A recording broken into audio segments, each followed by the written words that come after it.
las consideraciones de posibilidad de responsabilidad penal en el caso de incumplimientos de protocolos que remiten a, por ejemplo, carátulas como lesiones personales, como omisión de asistencia. Pero después el doctor fue mucho más allá, trascendió al COVID y fue por el lado de una realidad que es muy cierta, es muy real, que nos interpela ya no desde el punto de vista penal, sino como seres humanos. Apela a nuestra humanidad y es el vínculo que tenemos con nuestros adultos mayores. Y él contó o puso sobre la mesa el peor de esos escenarios, el abandono, ¿no? El romper los vínculos, el depositar al adulto mayor en un lugar, el olvidarte que existe, o aparecer solo cuando, para ver si heredaste algo, o si alguien hizo una estafa para que no te afecte a vos. Esos escenarios existen, son reales. Pero también hay otras realidades muy distintas. Entonces, vieron que él tocó muchos puntos, así que yo los libero a ustedes como panelistas para que tomen el que prefieran y debatimos sobre eso. Ale, ¿por dónde te gustaría empezar? Bueno, primero que a mí me encanta escuchar a Faúnde siempre porque justamente tiene esa capacidad de la buena provocación, la provocación de calidad, ¿no? Así que desde ya, gracias. Y en particular, de los aspectos estrictamente legales, bueno, rodeado de abogados, les dejo la cancha a ellos, a mis compañeros panelistas. No obstante, dos asuntos. Arrancó por algo que yo sugería, él naturalmente con claridad y conocimiento que yo no tengo, a propósito de que si en efecto se confirma que en el caso de los positivos todo se produjo por una visita familiar que aparentemente se apartó de ciertos protocolos vigentes, bueno, yo no sé si hay una responsabilidad punitiva, pero por lo menos exige una investigación. Ese es un asunto sobre el cual deberíamos pararnos. Lo digo para no minimizar esa responsabilidad diciendo, ¿qué querés? Es un virus que se las ingenia. Bueno, si vos abrís la puerta, se las va a ingeniar con mayor eficacia. Pero aún así dijo algo que a mí me parece muy interesante de analizar y debatir y que va más allá del coronavirus. Él manejó el ejemplo de alguien que, incluso un profesional, pero para irnos del caso, aprovechando la fragilidad de ese adulto mayor y que estaba solo y abandonado por sus familiares, cometió un ilícito y le pasó, se le quedó con la casa. Sí, lo estafó. ¿No? Lo estafó, bien.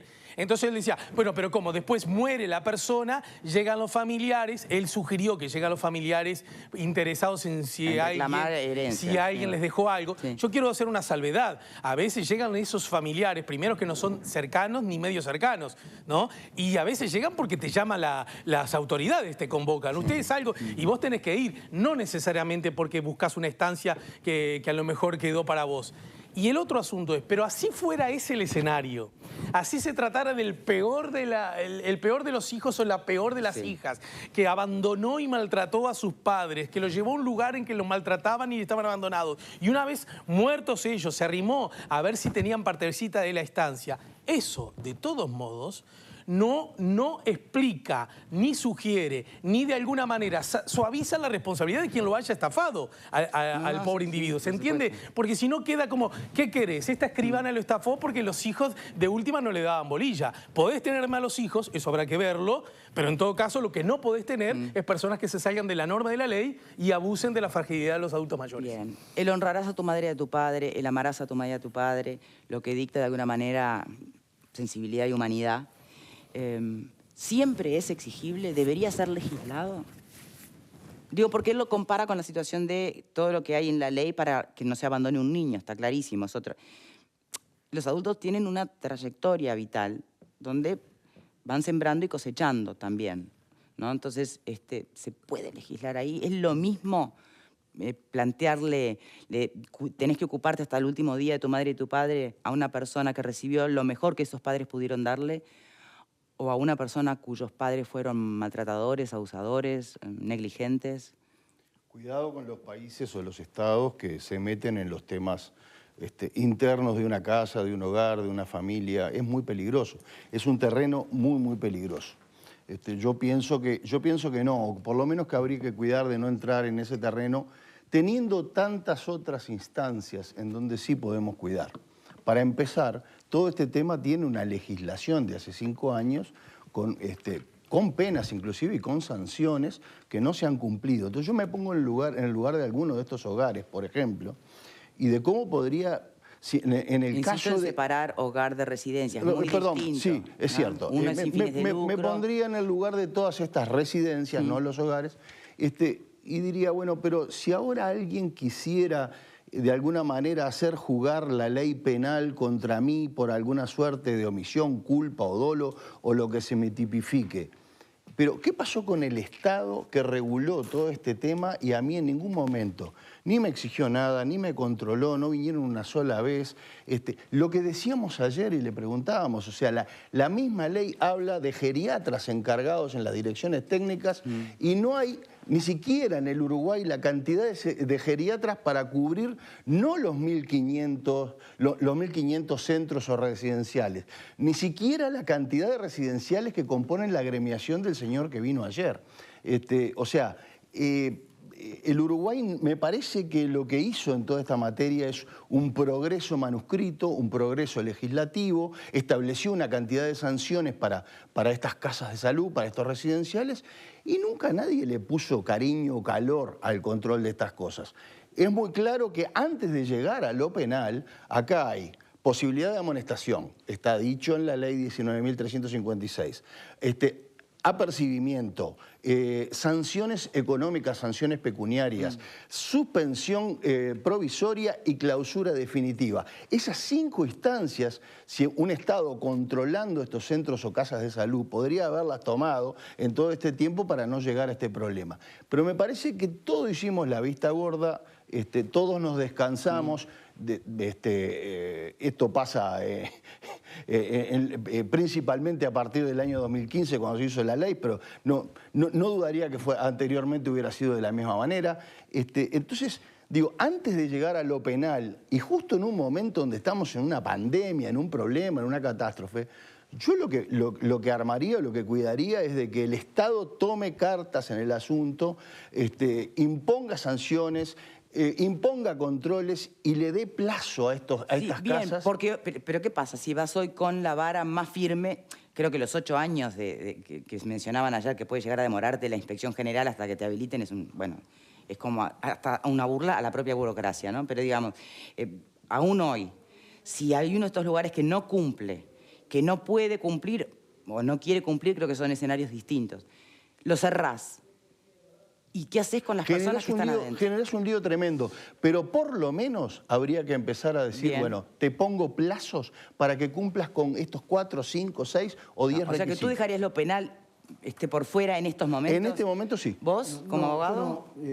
Si bien comparto con Pupo la omisión del Estado en lo que es la ley del 2015, la responsabilidad penal le cabe a todo el mundo que comete un delito. A ver, en el caso que ocurre de Dolce Vita, siguiendo la información de Dolce Vita. Bueno, pero eso siempre. Pero a ver, siguiendo la información de Dolce Vita que veíamos en el tape, hay una persona que fallece producto de un familiar que va a visitarlo, producto del contagio, y fallece por coronavirus. Allí existe una muerte. Esa muerte tiene una responsabilidad. Primero, como decía Juan, que comparto, existe el delito de abandono. El delito de abandono es intencional, es doloso. Y ese delito de abandono... Ojo, no mezclen, porque acá hay un pariente que fue a ver a su pariente. Perdón. O sea, acá nadie abandonó a nadie. No mezclemos los tantos. Sigo un poquito más. ¿Por qué hablo de abandono? Porque el abandono es no del familiar que va a visitarlo. El familiar que va a visitarlo comete en todo caso el delito de la violación de las disposiciones sanitarias, el 224, si supiera que tenía coronavirus cuando va a visitarlo.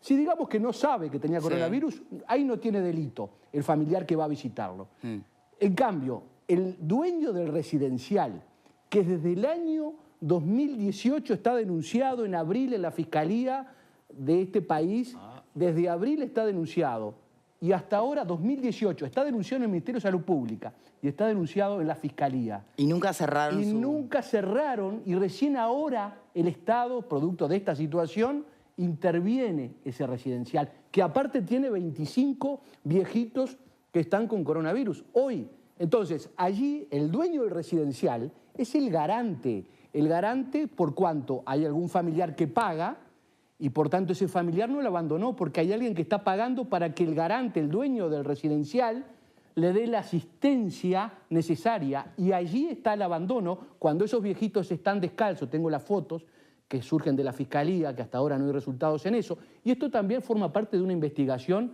que se hizo el año pasado, en el 2018, que fue en un programa de televisión. Diego, no te quiero interrumpir, pero vos estarías diciendo como que hay una especie de homicidio. ¿Podría llegarse a tipificar homicidio, por ejemplo, por decir algo? Sí, ¿Sí? Porque existen los delitos de comisión para este caso por omisión. concreto de este residencial. Para Existen este los delitos, para este caso, los delitos de comisión por omisión.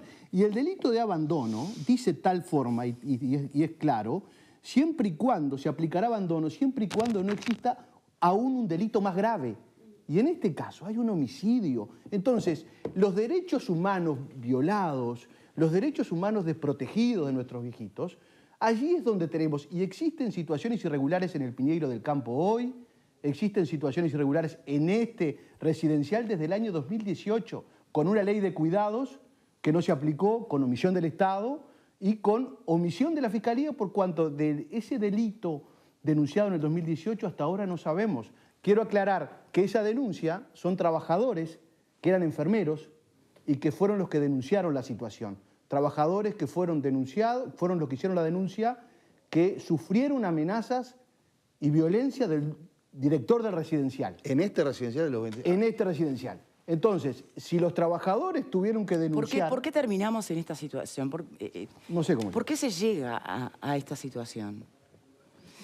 Virginia, también abogada, o sea, hoy creo que la cosa... Eso es lo que uno se pregunta, ¿no? Y nos indignamos, aunque como hablábamos ayer, que también tocamos este tema, hay parte de responsabilidad de todos en esto, ¿no? Por no haber visualizado o atendido o no habernos ocupado más de toda esta situación.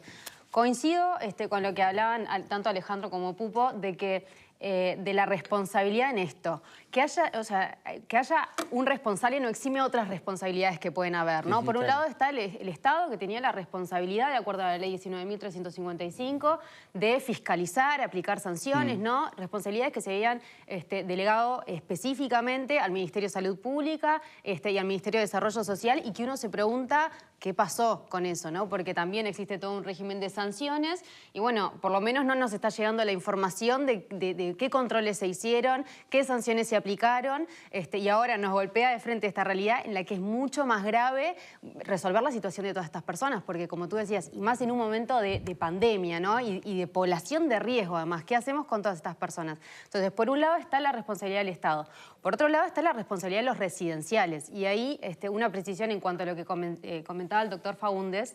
Él hablaba del delito de abandono, de omisión de asistencia. Sí. Creo que esos delitos se pueden configurar perfectamente, pero más allá de la situación del coronavirus, ¿no? Claro, hablan de la situación que existen en los residenciales. Por ejemplo, nos llega la información de que hay 110 residenciales que están por debajo del respeto de los derechos humanos. Entonces, sin dudas, ahí existe abandono y omisión de asistencia, pero no necesariamente, o no solo necesariamente, de los familiares, como decía Diego recién, sino que también de los propios residenciales, ¿no? Que no se cumplen con determinadas normas y se violan derechos, y están las personas mayores que están residiendo en esos lugares abandonadas de alguna manera porque no cumplen sus necesidades básicas, sus derechos humanos y derechos fundamentales. Y por otro lado está también la responsabilidad de los familiares, y ahí sí es verdad que el doctor Faúndez nos hacía trascender un poco más en este tema, planteando, bueno, ¿qué pasa con el familiar que de alguna manera deposita, que hay que ver cada caso, ¿no? Porque tú también lo mencionabas, hay que ver cómo es cada situación. Y en eso hay una realidad que es que desde el punto de vista del derecho hay un principio básico que es la solidaridad familiar, y esa solidaridad familiar es un pilar que atraviesa todas las materias en las que existe una situación familiar, ¿no? Por eso existe, por ejemplo, las obligaciones de pensiones alimenticias, la obligación de cuidados también a nuestros hijos, por eso existen también las sucesiones y los derechos ¿Y qué de la personas. obligación de cuidados a nuestros mayores, entonces? Y esa es una obligación también en la que... ¿Está estipulada en algún lugar? ¿Está Sí, clara? sí, claro. Un abuelo puede pedirle pensión a su hijo. Tal es así que si no tiene forma de bastarse a sí mismo, el padre, sí, claro. Un padre puede pedirle a su hijo y un abuelo puede pedirle a su hijo también. Entonces, esa reciprocidad, así como hay pensiones de hijos, de padres a hijos, hay de hijos a padres. Entonces, esas situaciones hoy están legisladas. Yo creo que tenemos las herramientas. Otra cosa, lo veíamos con Juan. Yo insisto igual, perdón, ¿no? Legislar sobre la capacidad de amor y de solidaridad. Eso no hay forma. Me parece que eso es un tema que da para mucho más, porque hay vínculos familiares tan diversos. Es que no hay ningún juez que te enseñe a ser hijo o padre a la vez. La justicia. Precisamente, creo que por ahí apuntaba Juan hoy, más temprano, cuando habló, cuidado con los estados y los gobiernos que se meten dentro de las casas. Yo diría al revés, cuidado cuando los gobiernos no se atreven a meterse en las casas, porque justamente bajo ese argumento es que puertas adentro se perpetraban bueno, ayer mismo hablábamos de abuso de niños, y eso en general ocurre dentro de las casas. Los gobiernos y los estados no solo no deben no meterse, tienen la obligación de meterse. Pero cuidado, yo creo entender que Juan lo apuntaba más que nada a los aspectos vinculados a los sentimientos sobre los cuales naturalmente no se puede legislar ni gobernar. Las grandes dictaduras en general, ¿no? Se fundan en grandes causas. Entonces hay que tener mucho cuidado con ese tipo de cosas. Ay, pero si estuviera por Zoom Fagundes en este momento, te salta la yugular. Mira lo que acaba de decir. El maltrato a un niño se produce dentro de una casa y nosotros, que no vivimos en una dictadura, perseguimos ese delito. Pero, por supuesto, pero cuidado con regular el tema de los afectos, que ahí es donde me parece que el Estado tiene que quedar por afuera por completo. Sobre eso estamos de acuerdo. Lo que sí regula el Estado, cosas muy puntuales. Por ejemplo, que no puede haber un anciano en un residencial si el techo es menor de 2,40 metros o con 50, por ejemplo. Tiene que haber una silla por anciano, tiene que haber 10 baños por cada interno o 5 baños por cada interno con incontinencia. O sea, hay una cantidad enorme de regulaciones que el Estado las tiene que hacer cumplir. Y yo creo que antes que nada tenemos un Estado ausente. Y eso me parece que es lo que hay que devolverle a esta sociedad. Bien. ¿Saben que recibí, hablando de regular afectos y demás, leí un mensaje por aquí que me llegaba de un televidente que planteaba algo que, aunque lo planteara con ironía, tiene su punto. Decía, vos fíjate en qué sociedad vivimos, que si vos abandonas un animal, te cae con todos los protectores de animales, ¿no? Hasta las leyes hoy en día. Dejás a un viejito en un asilo, abandonado, y nadie te cae con nada. Pero el problema es que la ley la ley está. Lo que no ha ocurrido es que las autoridades la hayan aplicado. O sea, y nadie en la sociedad se organizó para caer sobre el tema o denunciarlo. O tal vez porque somos hipócritas y no se hacen manifestaciones de viejitos por 18 de julio. También forma parte de muchas veces banderas que se suben y que no se mantienen. Lo que existe son las herramientas legales y que acá desde el 2018 se han pasado por alto. Este tema yo creo que da para muchísimo más y lo vamos a retomar, sobre todo desde el aspecto vincular, porque si hay algo que el coronavirus trae, es aprendizaje, es resignificar un montón de cosas y entre esos los vínculos. Habrá tiempo suficiente para eso. Permítanme cerrar el capítulo de hoy referido a la tercera edad, leyendo un comunicado de la Red de Hogares Sin Fines de Lucro. Vieron que insistía hoy, ¿no?, la diferencia entre un hogar y un residencial. También le cabe cumplir con las normas sanitarias, está clarísimo. Pero querían especificar y comentar a la opinión pública lo siguiente. En atención a la pandemia que estamos atravesando y específicamente en relación a la situación del adulto mayor en Uruguay, se ha manejado información en forma totalmente confusa, queriendo, mediante el presente, dejar en claro que en el Uruguay existen residenciales para el cuidado de la tercera edad con fines de lucro y hogares sin fines de lucro. Estos últimos conforman una red de hogares nucleadas por el BPS, los cuales persiguen como único fin brindar calidad de vida a nuestros residentes. Estos hogares están regulados por la ley 17.066 y son verdaderos hogares sustitutos. Todos tienen un director técnico a cargo y ofrecen vivienda permanente, alimentación y servicios tendientes a promover la salud integral de los adultos mayores. Y todos estos hogares son asociaciones civiles sin fines de lucro, dirigidas por una comisión directiva que en forma totalmente honoraria hace posible seguir adelante con este fin noble. Insisto, comunicado de Red de Hogares Sin Fines de Lucro. Cambiamos de tema, era importante hacer esa diferenciación. Sí.